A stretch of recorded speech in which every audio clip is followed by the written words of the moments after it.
to life, in my opinion. He's a smart guy and a sport. And then, as you know, he won at Wingfoot, won the U.S. Open and Pinehurst. And Bryson has always been a phenomenal ambassador to sports and to golf, but to generally to life, in my opinion. He's a smart guy and a good guy, great guy, loves our country. We're also pleased to be joined by Secretary of Health and Human Services, Robert F. Kennedy Jr.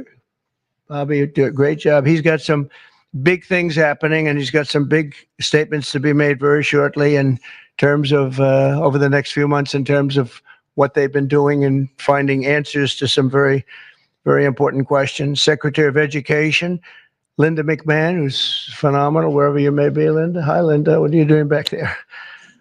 And look, you've been reading about her exploits and the job that she's been doing, and we're very proud of her. Council Executive Director, Catherine Granito. Thank you very much. Thank you. Great job.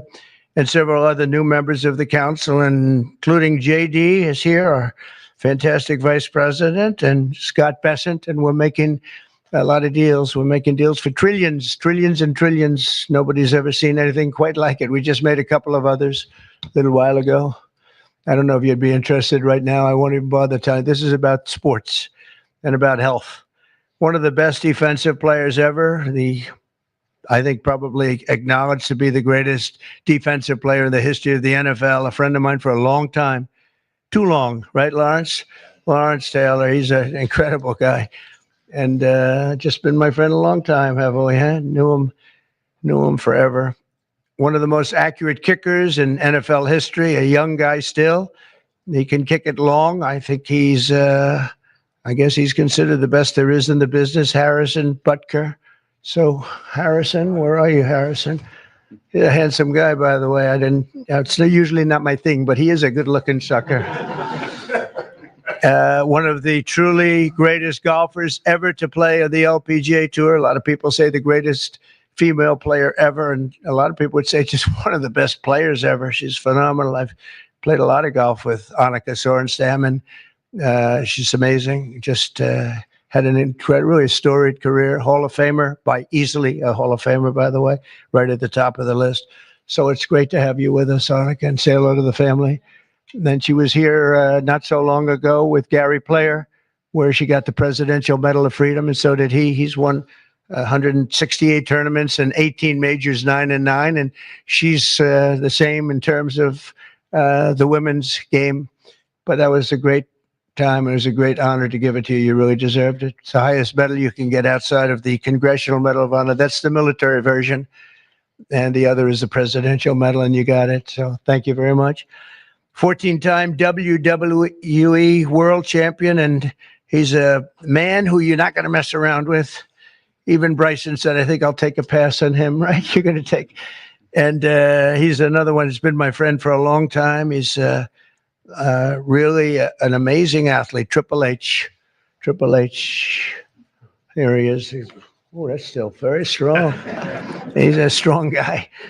And it's great to have you. And you felt very strongly about this, about the council. 100%. Yeah, well, it's a great honor to have you. Offensive lineman, NFL, very respected, very smart, Cody Campbell. Thank you, Cody, very much. Thank you very much. In addition to the people here, we have other council members that want to just pay their respects. One of the greatest players and athletes ever. You could say, when you look at records, there's probably nothing like it. Tiger and Jack. This is Jack. Tiger was here not so long ago getting the Presidential Medal of Freedom also. He's a fantastic guy. And on the council, we have Jack Nicklaus, and he sends his regards. We have Gary Player, one of the greats. Nellie Corder, who's a phenomenal young, I think you'd say great young player. Annika, right? She's a fantastic person too. NFL icons, Tony Romo, also a great football player, quarterback, also a great golfer. Nick Bosa, who's, you know him, he's a modern day version of Lawrence. What do you think? He's pretty good, right, Lawrence? Pretty good. He is. Saquon Barkley was on the council, and Tua Tagovailoa, the quarterback, who is really he's been fantastic. He's been when he's not injured, he's great. He's got to stay healthy, but he's a great guy. NFL Commissioner Roger Goodell is on the commission. NFL Commissioner Gary Bettman, and the great one Wayne Gretzky is on, and a man who also received the Presidential Medal of Freedom, Mariano Rivera. And when I looked at his record, it was unbelievable. The Sandman, my wife said, why do they keep playing the Sandman when he walks in? And I said, because he just puts the batter to sleep. He was great. When you look at his record compared to second, and Raleigh Fingers was great, and he was really great. But when you look at the record, boy, Mariano had a record. I've never seen anything like it. He was so high up. The order that I'll sign today in a few moments directs the council to develop strategies to improve America's physical fitness and renew the American spirit, excellence, competitiveness, and sportsmanship. To that end, I'm pleased to announce that we're officially restoring the Presidential Fitness Test and the Presidential Fitness Award, and it's going to be a very big thing. From the late 1950s until the 2013, graduate scholars all across our country competed against each other in the Presidential Fitness Test, and it was a big deal. This was a wonderful tradition, and we're bringing it back. I think Bryson and everybody here wanted to see if we could bring that back, and it's turned out to be very popular to do. My administration's also pressing forward with the important reforms in sports and athletics, and the group behind me and the others that I mentioned and others that I've asked to join. We have many great athletes I've asked to join the council, and we're going to let some of them come in, but they're going to also be working on college football in terms of what happened. It's a mess. What happened? It's what they're doing with college football, and the fans are upset about it, and players are being taken from team after team and being traded around like playing cards, and a lot of money's passing and nobody knows what's happening. So these people behind me are going to be very much involved in figuring that whole thing out and working on it and trying to bring some sanity to that incredible, not only the football, college sports, very, very bad for women. Very bad what's happening, because now all of a sudden there's no women that are able to get the money that they're talking about. You know, it seems to be going mostly to football, some basketball, and women's sports are being totally decimated. We know that, Annika, you know, with this. It's all going into football, and some to basketball, and everything else is being left behind. And women are being left behind, and lesser sports are being left behind, and the Olympics is being decimated because that was like training for the Olympics, and now we're not going to have that many of those sports left. The smaller sports, they're almost going to be completely wiped out. This is crazy what's going on. We banned men from competing in women's sports, and last week the United States Olympic and Paralympic Committee announced that they will be complying with that order, so there won't be men playing in women's sports. That seemed like an easy one. They say it's an 80-20 issue during the campaign. I said, no, that's not 80-20. That's 97-3. Maybe it's 98-2, perhaps. And last Thursday, we terminated third-party pay-for-play schemes in collegiate athletics and effectively saving. We saved college sports, but now we have to make it. We have to heal it because it's really a mess. It's a real mess. This council will play an important role in shaping these new policies and ensuring that we preserve the American athletic tradition for many generations to come. And in the years ahead, we'll have the chance to showcase our nation's athletic dominance in the world stage as we host the America 250. So we have America 250, and we have, it's going to be incredible, the Patriot Games. But we have the Ryder Cup, we have the President's Cup, we have the 2026 FIFA World Cup. So we have the World Cup here, we have the 2028 Olympics. So when they cheated on the election and they picked somebody that wasn't supposed to be there, I was very upset before that because I got the Olympics and I got the World Cup. I was the one that did it. I can't say I got America 250. It just happened to be 200. I'd like to take credit for that, but I don't think I'll be able to. But we have a big thing coming up. But I was very upset because I got them and it was skipped an election season. And so it took place in the next term after the term that we were supposed to have. And I was extremely angry. And then when I won, I said, wait a minute, I think I just picked up the Olympics and I just picked up the World Cup. So it worked out sort of cool. But I want to, again, thank everybody in the council. They want to work too. These are people that really, we only do it by request, and people, they want to work and they want to make things better. And I hope they can make college sports better. They can heal it. They can find a solution. It's not going to be that easy, but you have a lot of smart people. So I'd like to begin by introducing Bryson to say a few words, and then we'll have Triple H, and we'll have a couple of other people say something, and then I'm going to sign that good-looking couple of pieces of paper, and it means a lot. It's going to be a very important council, and thank you all for being here. Bryson, please. Thank you, everybody, for being here. And first off, I'd like to say thank you to President Trump and Vice President Vance for your support and this initiative and council. And to be honest, I never would have thought that this opportunity would have been here right at our doorstep. We have an opportunity at being the 70th anniversary of the President's Council on Sports, Fitness, and Nutrition to literally change the fabric of kids' lives. And our first initiative is to bring back and reignite the President's Fitness Test, and then also reestablish some key other metrics on guidelines around building some communities, and also, again, with the President's initiatives around college, we think we can help in that regard too. But we've got a great established council with us that we believe we can change the fabric of our communities and kids' livelihoods for the future generations that are to come. I can't thank you guys enough, and looking forward to making massive changes in kids' lives and in our America's future.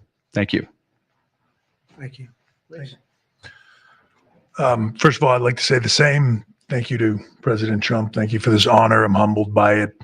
I'm truly honored to be on this. Vice President Vance, thank you very much. Secretary Kennedy, truly appreciate all that everybody is doing for the health and wellness of the entire country. For me, since I was 14, this has been such an important part of my life. Health, fitness, sports, nutrition, all of it. I think learning that at a young age sets you up for success in life. And without it, you're at a lesser place for it. So I look forward to the opportunity to do this. I look forward to the opportunity to help make our youth healthy, help get them engaged in sports, and let them learn what it takes to be successful in life. So thank you very much for the honor. Thank you. Very much. Thank you. Bobby, please. Thank you very much, Mr. President.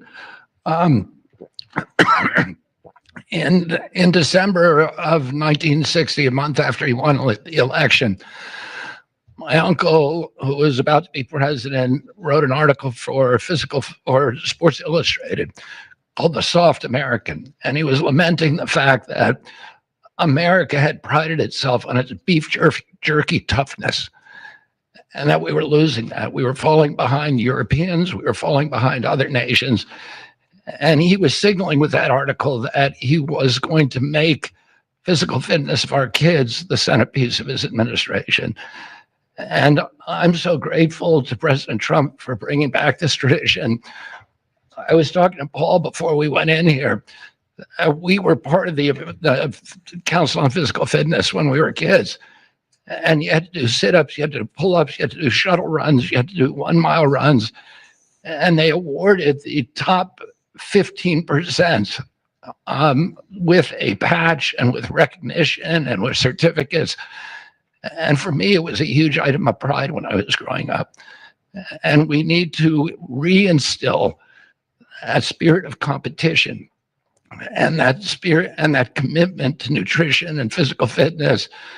And I'm so grateful to President Trump for your leadership in bringing this back for our country. Thank you very much. Anna, representing the great women in sports, please. Thank you. Thank you, Mr. President, Vice President Vance. This is truly an honor.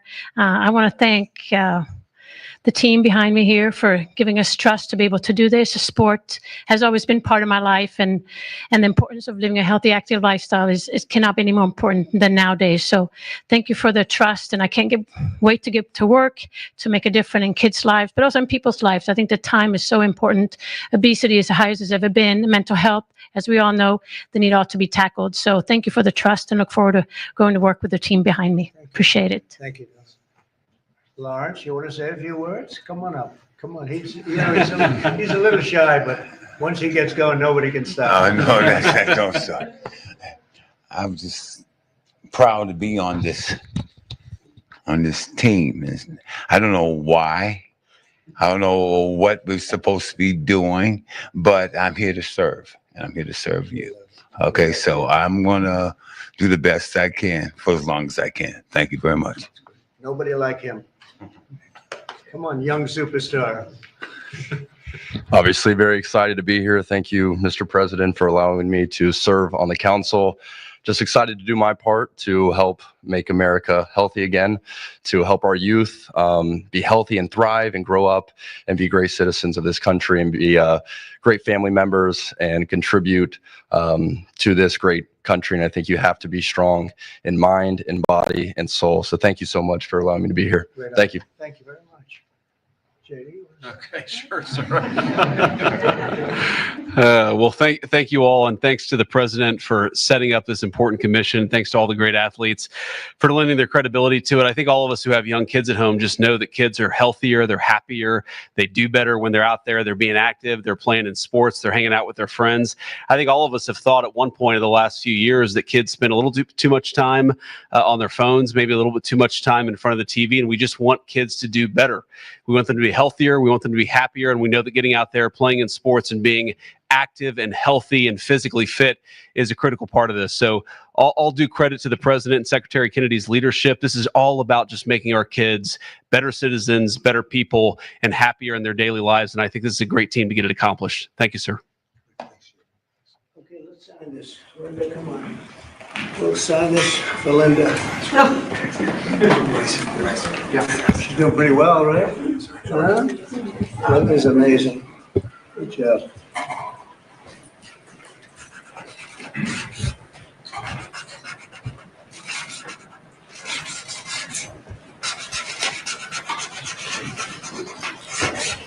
Okay, we got it. I think we're good.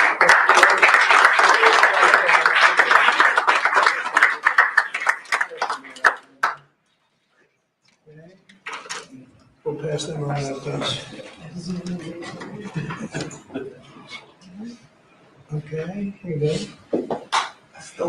Thank you. Okay.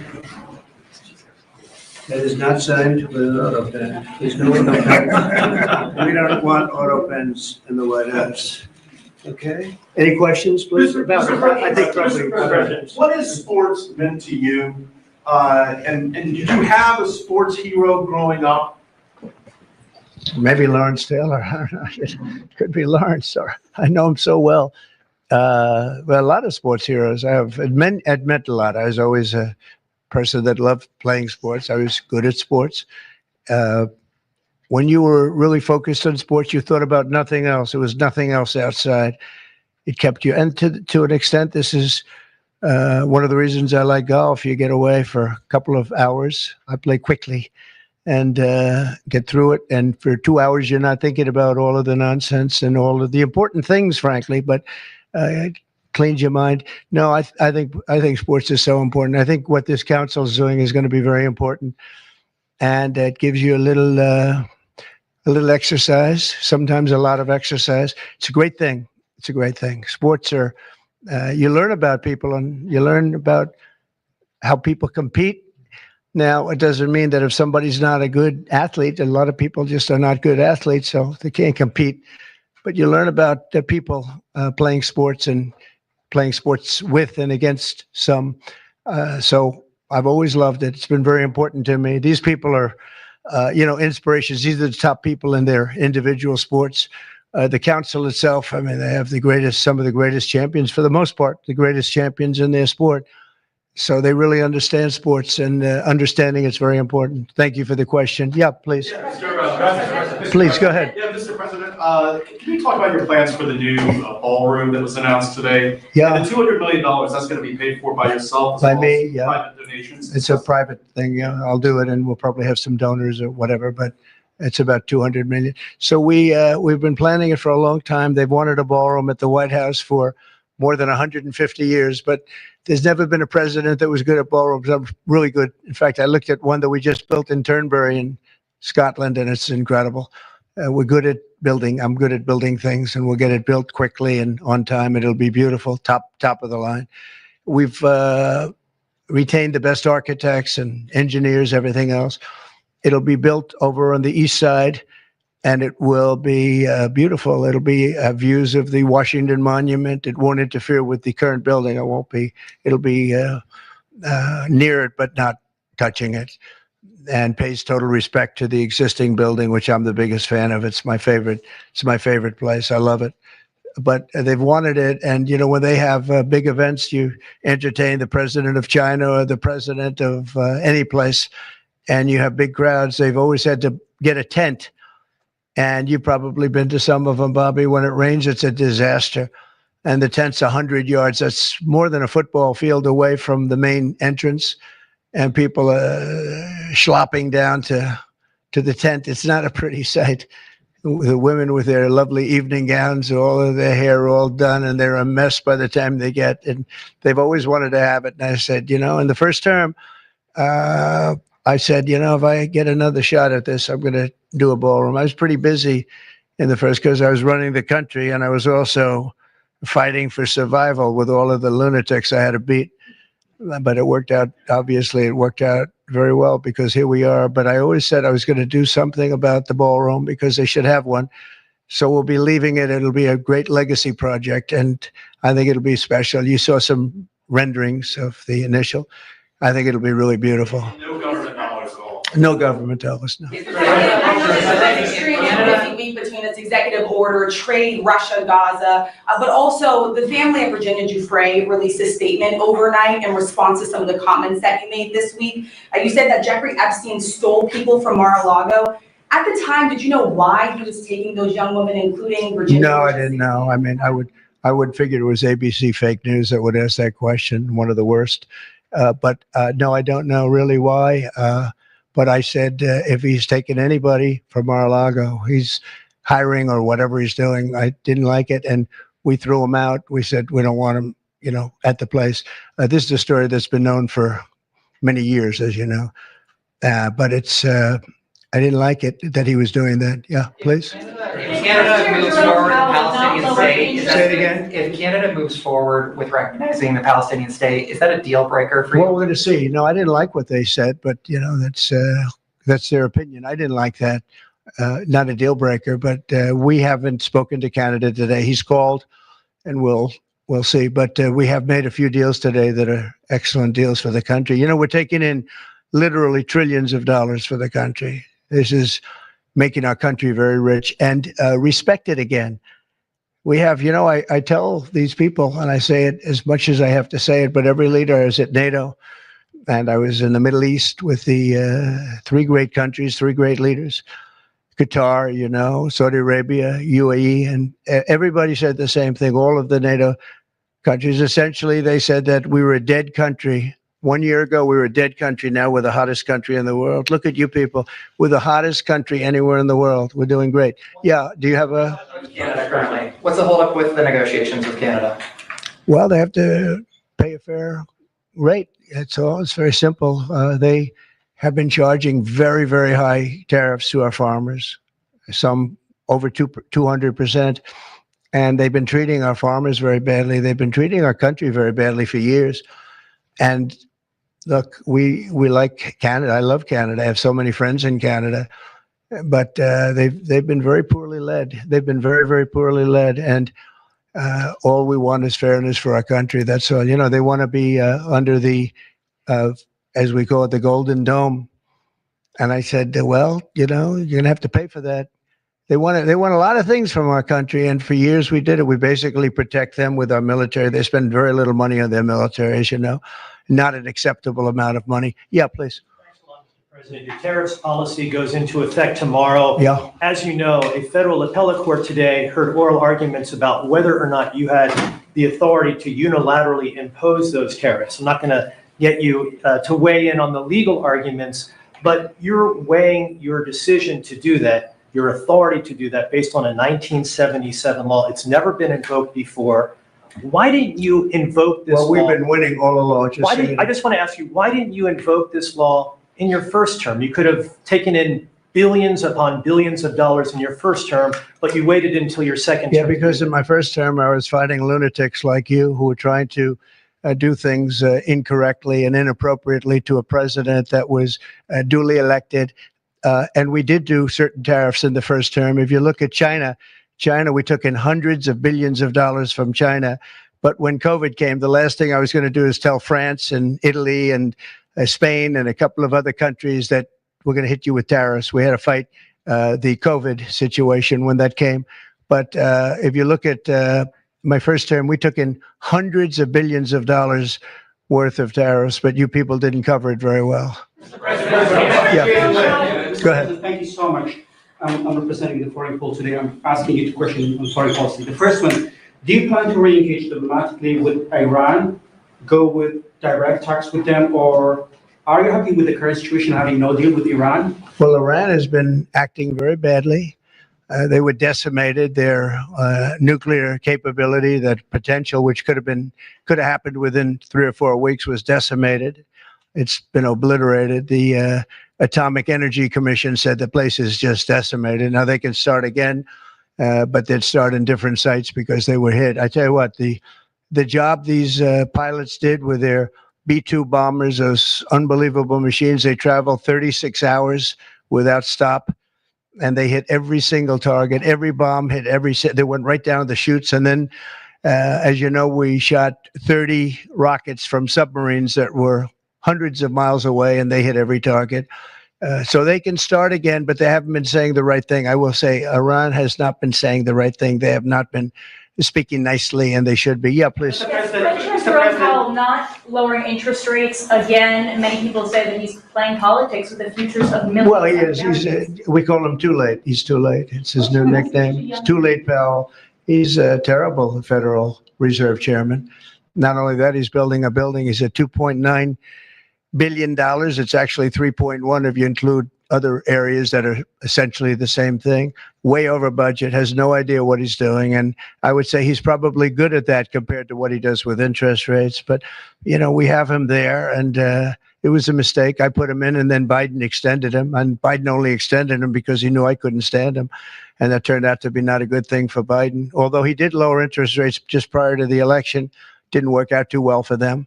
But he did lower them pretty substantially just prior to the election. No, he's a political hack, not very good. He's not a smart guy, Brian. Mr. President, sports fans have been very supportive. If you go back to the original names of Cleveland Indians, the Washington Redskins. Oh, I love that. I love the sound of that. Well, I do the Washington Redskins. I think they should do it. I told the mayor and I told people that they should bring back the name. If they bring back the name, you'll have a lot of excitement. And I mean, Cleveland Indians, how about that? That was an original franchise, 1903 or something, 1906, an original, the Cleveland Indians. And what do? They changed the name from Indians. What's wrong with the word Indian? You know who is upset about it? The Indians are upset about it. They're upset about Redskins too. So Redskins, I guess you'd say it was a little bit lesser of a case, but people want to see the Redskins, and the Indians want to see the Redskins back. No, I recommend it. I was asked that question the other day. The Washington Redskins, it's a fabled franchise. And now, I don't even know what the hell their last name is. What are they, Commanders or something? Is it Commanders? It's not a good name. About President Biden, sir. About President Biden, sir. May I ask you a question? Wait a minute. No, not you. You. Mr. President, Kamala Harris, as you know, is not running for governor of California. She's not going to do it. What do you see in her political future, sir? Well, she can't speak. She can't talk. She can't do an interview. I thought it was a very strange campaign that we had. But, you know, I had two of them. We were up by like this massive number of points on Biden, and they said, let's change to Kamala. Nobody knew who Kamala was. Nobody knew her last name, Harris. They said, we're going to get Vice President Harris. Everyone said, who the hell is Harris? They only knew her by the first name.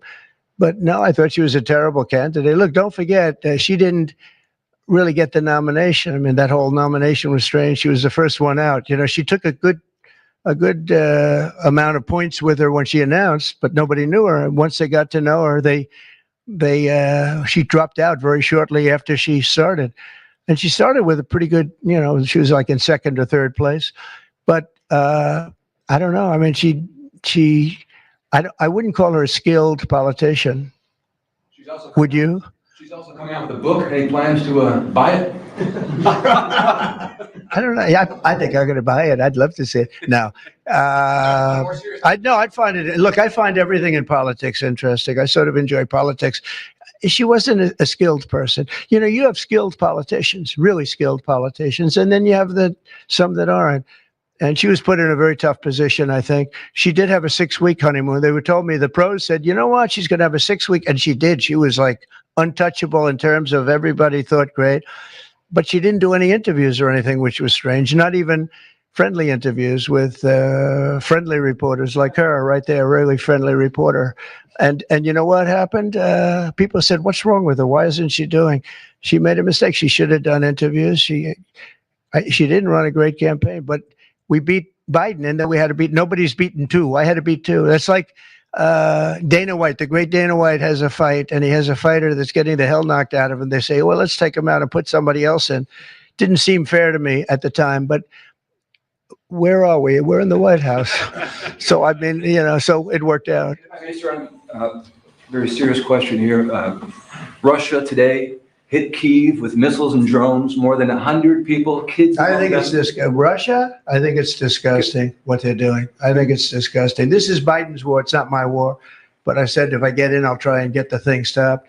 But I think what Russia's doing is very sad. A lot of Russians are dying. You have a lot of Russians, more Russians are dying, but Russians are dying, Ukrainians are dying. You know, the United States isn't really involved in that war. It shouldn't be. And by the way, I made a deal with NATO where NATO pays us for everything that we send. We send them ammunition, missiles, etc. And we're not paying anything for that war. But I will tell you this, it should be stopped. It's a disgrace. And the ones that are dying are they're losing 7,000 now. It was 5,000. They're losing now 7,000 soldiers a week, Ukrainian soldiers and Russian soldiers. And they're also losing people now in the towns and cities because Putin's hitting them with rockets. No, I think it's disgraceful. You have a 10-day deadline. You imposed a 10-day deadline. Yeah, we have about 8 days. Yeah, we're going to put sanctions. I don't know that sanctions bother him. You know, they know about sanctions. I know better than anybody about sanctions and tariffs and everything else. I don't know if that has any effect, but we're going to do it. Europe is extremely upset. But this is a war that should have never happened. This is a war that wouldn't have happened if I were president. And this is Biden's war. This was a stupid war to get into. Should have never gotten into this war. Stephen Coffey's traveling to Israel. Yeah, going to Israel, and then he's going to Russia, believe it or not. Representative Marjorie Taylor Greene has said that what is occurring there is a genocide. Do you agree? Oh, it's terrible what's occurring there, yeah. It's a terrible thing. People are very hungry. You know, the United States gave $60 million for food. And it's a shame because nobody, you know, I don't see the results of it. And we gave it to people that in theory are watching over it fairly closely. We wanted Israel to watch over it. Part of the problem is Hamas is taking the money and they're taking the food. But we gave $60 million a couple of weeks ago. Nobody said anything about it. Nobody said thank you. But I didn't need to thank you. I just wanted the people to get fed. And we're helping out financially with that situation. It's a terrible situation. So just to conclude, I want to thank everybody for being here. I want to thank you for being here. This is a great group of people, and it's a good feeling. You know, when we first came to office, this country was really in trouble, and now we're rich as hell, and we're doing amazing things, and we really are. We're the hottest country in the world, and I like that. Thank you very much, everybody. Thank you.